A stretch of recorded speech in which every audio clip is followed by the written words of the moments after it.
Okej, nu sitter vi här tillsammans med Cable Guy, Steve Lampen, här på IBC. Och we would like to speak to you about some interesting developments. Sure. Here at the IBC, you have some samples of some cables. Sure. Yeah. The green one, what is that? Well, this is one of a whole series of cables that we're now making. And this is based on the standard cables that everybody knows, 1694 and 1505. Okay. Those cables have been around for almost 20 years in some of those cases.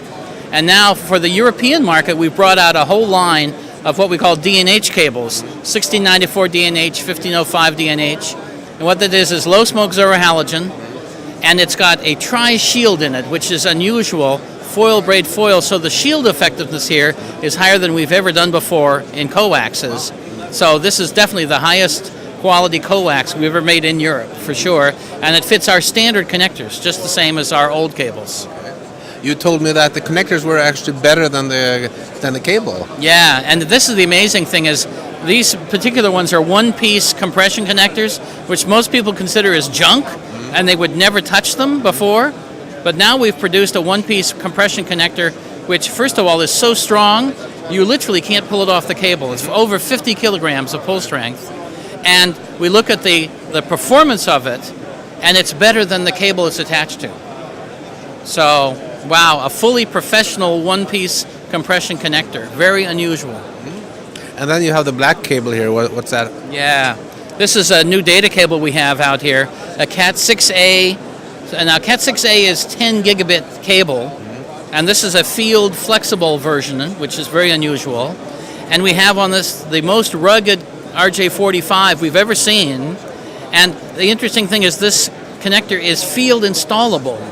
Now, before, for Cat6A, we said there was no connector anywhere that you could put on yourself and meet the performance requirements. It's just impossible to put on. This one will pass 6A. Really? So, and you can put it on yourself. Very interesting. What can you say about 4K transmission in cables? Yeah, 4K is definitely a hot subject, I'll tell you that. And there are so many versions of 4K. I mean, there's fiber, which our friends Miranda are already showing here. And there's, of course, quad link and 8-link versions, which we already support. We have standard cables for. The one thing that we're working on really hard about is single link. And this is a huge question for us, because if the boxes come out with only fiber ports on them, then why did we produce coax? And so this is a big question we need to know before we invest millions of dollars in our new cables, and that's precisely where we are right now. Okay. So what does the future say about transmission? Well, see, that's the thing. The next thing after 4K is 8K, and a lot of our customers are saying they're going to skip over 4K and go straight to 8K, in which case you're in fiber. And that would solve the problem for us. We would simply go straight to fiber. So it's between copper and fiber. Is there any third alternative? Well, there's some in development alternatives, but they're all in the lab at the moment. Things like carbon nanotubes, things like room temperature superconductors. If they solve the problems of manufacturing those, suddenly everything will change. And I could produce products that would be easy to do at 4K and 8K and beyond. So the question is, but that's a laboratory question. When's this going to happen? Maybe never. You know, it's hard to say. Okay. So you cannot promise for IBC next year to release that product? Definitely not next year. Well, I don't know. I mean, you know, sometimes breakthroughs come fast. Yeah. Okay. And now another thing we know is that Belden has acquired Miranda. Yes. How has that affected your production? Well, actually, it's affected it quite a lot. And the one thing is, people come to the IBC booth here, and it looks like Miranda bought Belden, because Miranda's big and Belden is small. Yeah. But the point is, you know, we're the mom and dad. We have a little house. The kids get the big house, and Miranda is our kid, you see.